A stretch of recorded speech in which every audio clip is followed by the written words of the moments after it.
না ভাইয়া, আমার এগুলা চাই না। তাহলে তুমি কি চাও? ভাইয়া আমি উপর আল্লাহকে চাই। উপর আল্লাহকে চাই মানে এসব কি বলতেছো তুমি? এই ধরো তোমার টাকা, আর যাও এখান থেকে।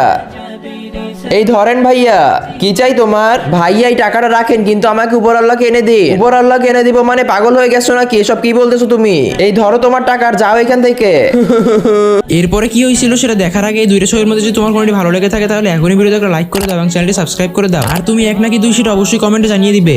বাবা, আমি সবার কাছে উপর আল্লাহকে চেয়েছি, কিন্তু কেউ দিতে পারেনি। আরে বোন, কান্না করো না তুমি। আমাকে বলো, তুমি সব দোকানে গিয়ে উপর আল্লাহকে কেন চাচ্ছ? ভাইয়া আমার মায়ের শরীর অনেক খারাপ, ডাক্তার বলেছেন শুধুমাত্র উপর আল্লাহ আমার মাকে বাঁচাতে পারবে। এই জন্য আমি উপর আল্লাহকে খুঁজতেছি, কিন্তু কোথাও পাচ্ছি না। বোন, তোমার উপর আল্লাহকে খোঁজার কোনো প্রয়োজন নেই। কিন্তু কেন ভাইয়া? কারণ বোন, উপর আল্লাহ কিন্তু সব জায়গায় রয়েছে। তুমি চিন্তা করো না, তোমার মা অনেক তাড়াতাড়ি সুস্থ হয়ে যাবে। সত্যি ভাইয়া, আমার মা তাড়াতাড়ি সুস্থ হয়ে যাবে? হ্যাঁ সত্যি বলছি, তুমি শুধু নামাজ পড়ে আল্লাহর কাছে দোয়া করো, কারণ আল্লাহ তাআলা মাসুম বাচ্চাদের দোয়া